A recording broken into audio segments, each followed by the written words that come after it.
up right there for me. Punk contrives the accent. Staying alive without accent. Smoking a blunt without spitting fish. Like smoking one without this. It's your boy Yo, and I'm here with Reem. What's happening, dog? Man, he got me in Hollygrove. It feel good to be in Hollygrove on Olive Street, the Olive Branch. Yeah, and the corner store that's on the Olive Branch corner. Yeah. Right, actually the first store was down the street, Olive Branch corner. Yeah. But this is the new, right? This is the new.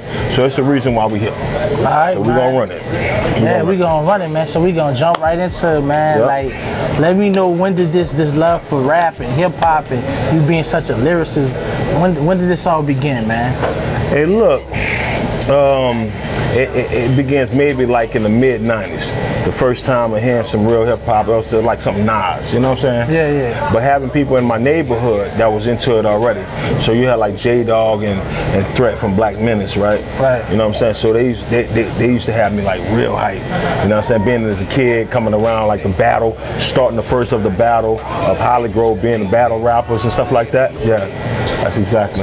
Yeah. Right. So with that being said, you know, you get into it, and like you say, you started taking rap serious. Right. You know what I'm saying? You had a partner you was rapping with. Yep. Tell us a little bit about that. Hashim. Well, Hashim, look, Hashim is different. You know, we're gonna do it's recon. We're gonna get into him. But because he have a whole book, he have a lot of things. But me and Hashim, we started out as kids, right? Being around Black Menace for Big Boy Records. Chuck looking at us too, like, man, y'all two the coldest dudes in Hollygrove. Y'all should get together and make a group. So we came out with a group called Recon, right? Recon, we end up running around with J-Dog and Black Menace, right? At Big Boy Records for a while. But Big Boy Records ended up having a little breakup where Rob Shaw and Chuck really wasn't seeing eye to eye, so they ended up taking the companies and separating them, you know what I'm saying? So one company was Big Boy Records, the next company, which was the new, was South Coast Music Group, you know what I'm saying? So we ended up running with South Coast Music Group, me and Hashim, and then putting out an album as a group called Recon, called Making Moves. It was something else. That's when hip hop started. For Hollygrove. Right. So you told me, you know, once that started, and fast forward to around 2013, you put out a real notable album, which I would say is the start of the 0017 movement with you and Nesby Phipps with Hollygrove Ain't Enough. Like, tell us how that came about, and what was the mind frame of that album? It's crazy. We got time, right? Right. We got time. We got time. So look, peep this out. 0017. 0017 was made up because of two labels that we started before it. We was just some hustlers, bro. Right. We didn't have the mindset for the business part of it. So one of them was Black Menace, right? I mean, Ghetto Slave. So when you see these tattoos on me, right here, Ghetto Slave, that's Skip, UTP. Shout out Skip. You know what I'm saying? Shout out Skip. Yeah. So what we did was, we started this label called Ghetto Slave. It was a group. Easy Money, right? Who y'all see right now doing the Organized Thinkers. Ray Ham, one of them who just left out the store. Skip, UTP, and myself, right? So at the time, Skip was doing Magnolia Clap. It was very hot. It was hot. So we got a chance to travel around. Thanks to the Juve, Nino, my homie Nino was popping with y'all. And we got a chance to travel around on that project. Katrina Storm hit, and it kind of like shattered it a little. So what it did was, everybody moving to Houston or Atlanta, wherever you went to, and it wasn't in your neighborhood, it just kind of brought everybody down for a minute. So what happened was, within those 2 years, while everybody was getting brought down in their spirits and stuff like this, you even had Lil Wayne go to jail. You know what I'm saying? And everybody we all was down, so we all trying to figure out what could we do. You know what I'm saying? So like I said, Hashim, my dude Easy Money, along with Arsenal from New Jersey. Arsenal, shout out Arsenal. He said he'd be out here tomorrow. That's my dude. So Arsenal, we all went to the studio, and when we got to the studio, we was listening to a track, and they said, who made the track? They said, this dude over there, Nesby Phipps. And I was like, what was up with you? They was like, man, you don't know him from Hollygrove. And I was like, yeah. He was like, yeah. He said, I'm from Hollygrove. He said, I ain't hanging none of that type of I was like, oh, all right, boom. So we start running it. Right. And he was like, man, I listened to him, he like soulful. And then when I started listening to him more, I heard that he was on Dame Dash record label. Right? So I'm listening like, damn, dude, like really get it in, you know? And it was crazy. So his cousin called me, which is Izzo. Yeah. Right? Shout out to Izzo. Izzo was running with the whole Young Money. He was, you know, him and Lil Wayne was running hard. So at the whole time of Wayne going to jail, it just left everything open. You see how the timing was? It was it was open. So Izzo was like, man, Reem, you need to get with Nesby Phillips, my cousin, and do an album. No, do a few songs. That's what he said. So we ended up, Izzo had a spot in the French Quarters. We set up a studio in the French Quarters. We started knocking out the songs. We just started knocking out songs. We knocking out songs. And then at the time, some indictments came up. You know what I'm saying, in the neighborhood. Right. And it just had me like real uneasy. So I ended up going to Denver. Call myself landlow. And while I was out there, I ended up getting a phone call, maybe like 2 months later while I'm in Denver. Izzo was like, man, bro, the album is cold. I'm like, what album you talking about? What album? He like, man, look, remember all that music that you and Phipps was doing up in the house? And he was like, yeah. He said, it's mixed. It's mixed. Yeah. You know what I'm saying? I'm like, you lying, man. He was like, man, I'm telling you, dog, it's mixed. You gotta listen to it. It give off that James Bond feeling. That's what he keep on saying. Right. It just give off that James Bond feeling. Right. You know? It got that James Bond feeling, bro. So when I come down, bro, I go to the studio, I said with Phipps, we was doing this workout thing. I was like, bro, if I come back to New Orleans, bro, we gotta get my mind right. I gotta get away from certain things. So Izzo, you know, Izzo work out people in the NFL. Yeah. So it was easy, like to come back for workouts, start doing the workouts and stuff like that. And then getting from the workouts on the bikes, Uptown, Riverview, Magazine, or St. Charles, to the French Quarters, to the house, right? In the studio, because Phipps record and make beats, and do the music, right? So we was getting on that mission right there. And then I got a chance to start listening to what Izzo was saying. I was like, you right. It do kind of like that James Bond, like, you know what I'm saying? So I'm like, damn, let's listen to it. So now we listening to the whole project, and he said, say, bro, can I curse? Yeah. He said, man, this some 007, this some 007 shit. And I was like, 0017. Coming from the 17 world. Right. 0017. Yeah. Real small. Phipps look like, we got something. I think we should run with that. So it was like, look, picture this. Let's just name the album 0017. You know what I'm saying? And we was like, cool, that's what we're gonna do. We're gonna name the album 0017. So we're like, cool. We call Weller, God bless the dead. Weller made all the shirts for Big Boy Records, Cash Money Records, Take 4, any company that you can think of in New Orleans back in those days. Weller made those shirts, and everybody know what I'm talking about. He the ones who made us start thinking about merchandise and stuff like that. You know what I'm saying? God bless the dead, Weller. So we went to Weller. Weller said, man, I pressed up 3 shirts for y'all. He said, this what y'all do. Y'all 3, y'all just wear them. Y'all wear these shirts. Nobody else has to wear them. Just y'all 3. So we will work out in them, and we'll just do everything we do. So now I gotta go wash the shirt, just that one shirt, that one little 0017 shirt, right? Wash that sucker, and then dry it out, iron it up, because we're saying that, oh man, we're gonna have some people, Izzo always thinking, right? So we're gonna have the blase blah of the mayor come to the studio. You know what I'm saying? So now we iron the shirts and getting them right. And we just saying the reason why it's 0017, just the name of the title of the album and stuff like this. And the people was looking at it like the company of 0017. And we wasn't thinking of a company. We was thinking the title on the album, 0017. Feel me? Man, so it just spread like, it just started going like wildfire. It exploded. Like I was telling you, man, I remember that 2013, the NOLA Hip Hop Awards, and y'all was nominated for best group or something like that. And I just remember like so many people had the whole sweatsuit on. Man, like, the whole 17. First you gotta understand, we took Rolls Royce made a Bentley. I think it was, don't quote me, but it's like 1956. The Bentley. Rolls Royce made it. And we just got a chance, Izzo got a chance from Norman Hand's family to buy the Bentley. So when he bought the Bentley, his mindset was just like 0017. He was 0017. Now you can see the big 0017 tattoo on the side of his. Before you seen this, before everybody seen this 0017 right here, Izzo had it on his side. Right. You couldn't see it, right? Boom.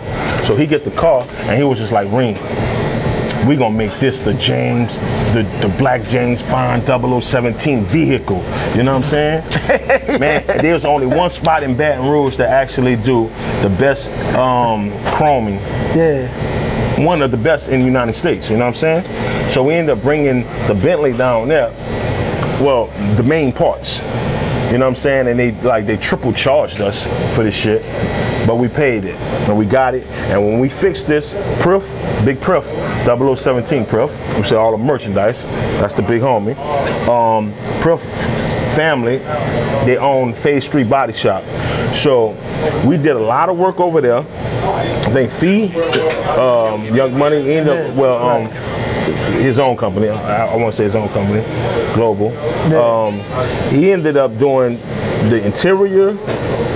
Mr. Kennedy did the paint job, and what's it called, did all the chrome work. We put it together, and that one car was so ill, you know, Currency was just like, what is that? And we was like, it's called the B3, right? It's called the B3. So when you see the video that me and Phipps got with Currency called Dusty Rose. Right. Dusty Rose, right? Yeah. You see, that's when we premiered the car. Right. We showed the car. Even your girl Angel from Love and Hip Hop, Basketball House, whatever, she ended up coming doing some scenes with me.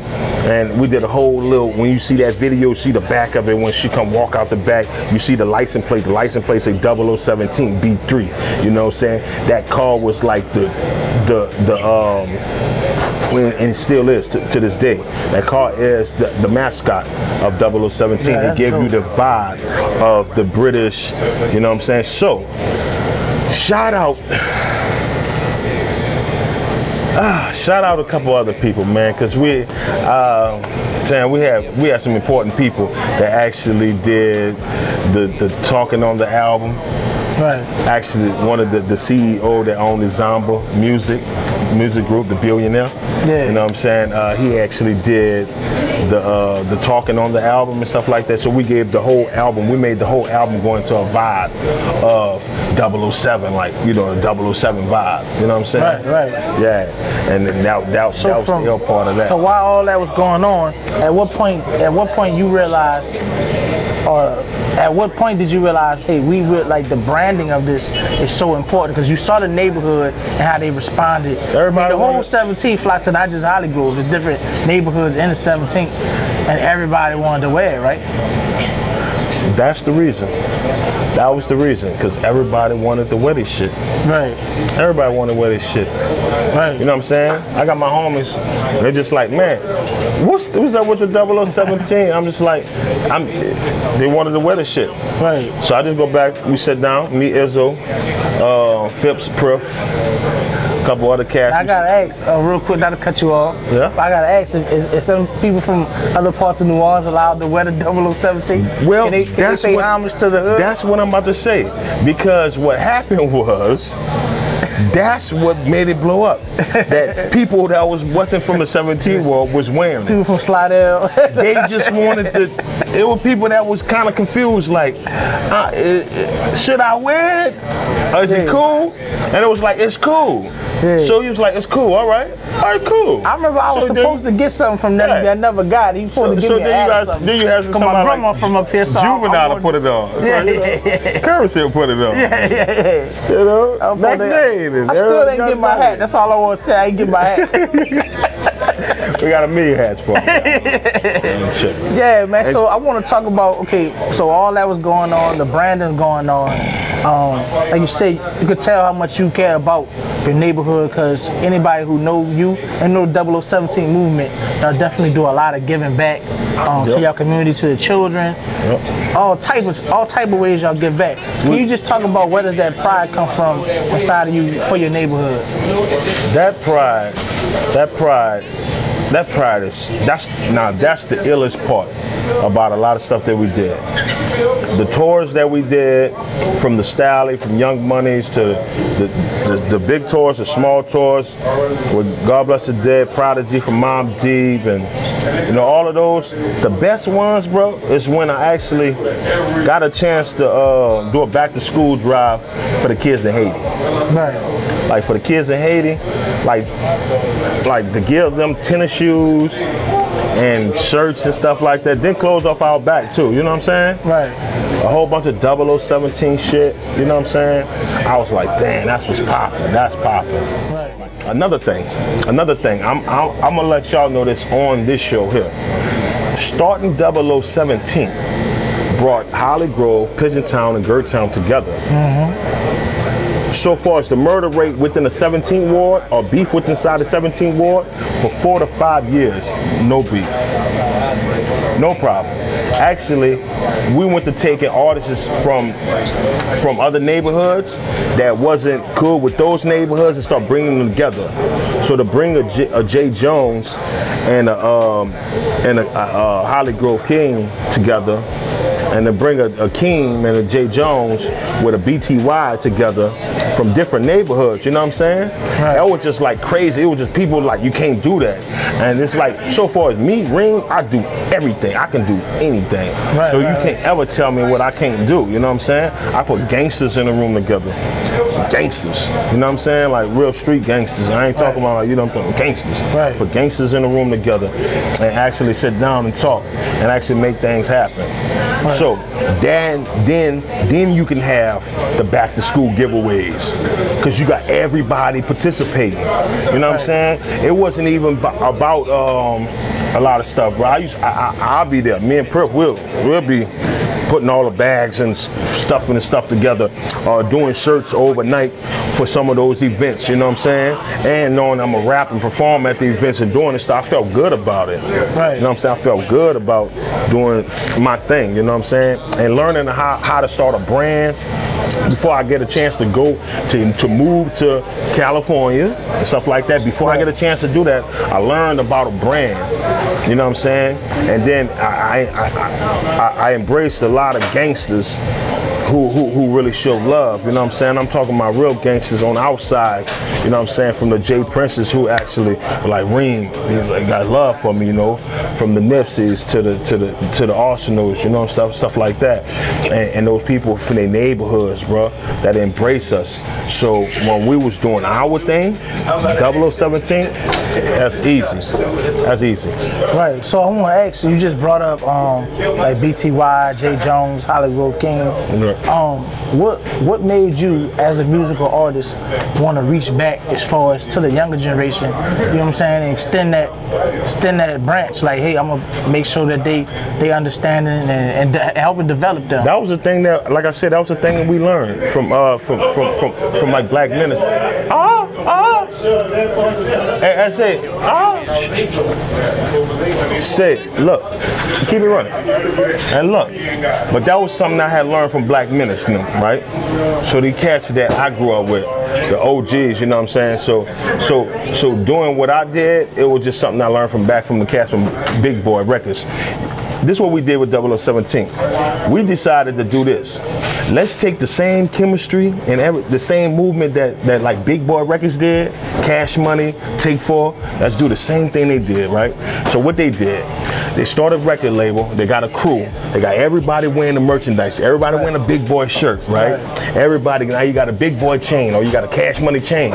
Did it, no limit, we did it. We got the chain, boom, we got the hat, we got the merchandise, right? Boom. What was the difference that Big Boy Records, Cash Money, and all of them wasn't doing? They wasn't actually selling the shirts. They was throwing the shirts out. We switched it up. And then what we did was, we said we'll take one shirt and sell it. $25. No, we started out $17. $17 for a 0017 shirt, right? Yeah. $17, boom. Another 17. We embraced those $34 that we made.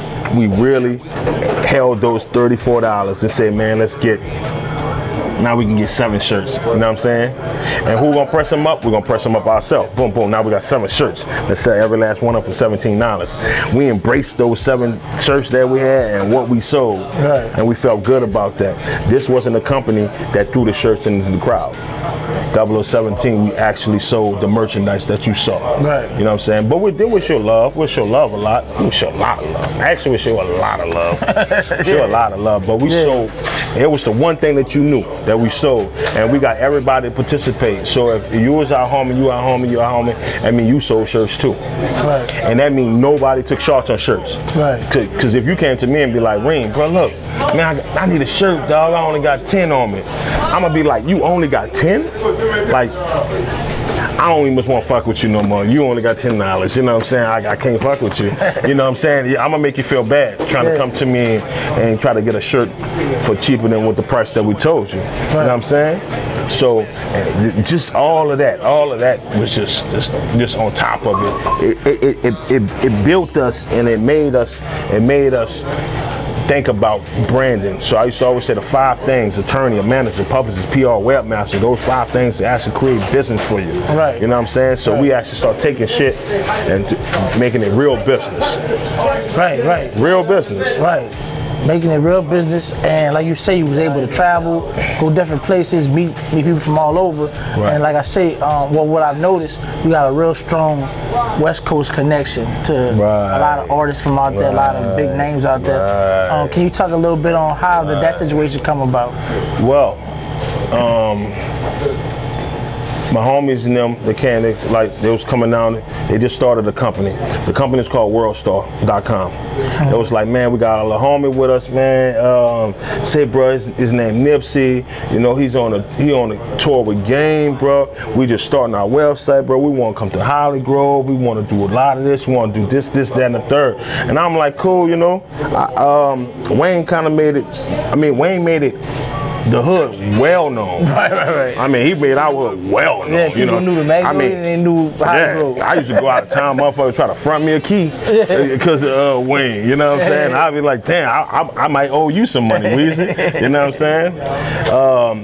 But Weezy, he made our hood well known. So a lot of people offers always come up. So that was one of the guys from WorldStar. I think one of the guys, well, anyway, but it was when they first started the company. So I brought WorldStar back here. They start doing, they start looking at the game tour. I started looking at information, seeing what they had. Like, damn, that's ill, that's ill, that's ill. It's like, man, you meet our homie. So I went to House of Blues, me and Skip. We meet homie, and it was cool dude. Right. He was tall, looked like Snoop Dogg. You know what I'm saying? I was like, damn. I'm like, what's up, cuz? What's up, cuz? You know what I'm saying? So, damn, so we kicked it, and he was like, man, look, cuz, we're gonna be down here for another, you know, tomorrow I'll come kick it with y'all. I'm like, cool, Skip out the car wash. Come through by the car wash, come on, boom. They pull up the tour bus by the car wash. And it was just like, man, what's up? I was like, yo, go to Hollygrove? Let's go to Hollygrove. We come to Hollygrove, and when he got off the tour bus, it's, you know, we actually had to take that footage off the air because they had a lot of indictments going on. You feel me? Yeah. So Nipsey himself even said himself that I have to take that off, Reem, because they gonna do me bad. They might do y'all bad. And they actually use, look, let me tell you a lot of y'all mess with that social media and show too much of stuff, right? Yeah. So just a little second there, I just want to tell y'all, stop doing that shit. Stop doing that shit. They'll use it against you. Boom. So me and Nip came to Hollygrove. He loved it, bro. Me and Nip linked up 4 or 5 years before his fame even popped off. Right. So for 4 or 5 years, we were just homies. Nomination, yeah. We're just homies. Yeah. We're just homies. Right. Like, what you got popping on your end? I got this popping. Right. What's popping on your end? I got this popping. Boom. We linking. You know what I'm saying? That's on cuz. You know what I'm saying? So, and we just link up, and it just like real good dudes. I'm a real good dude. You know what I'm saying? And we just link up, and that was cool, right? But it wasn't until me and my girl Puff, that's the model. Everybody like Puff. Everybody loves Puff with her big ass.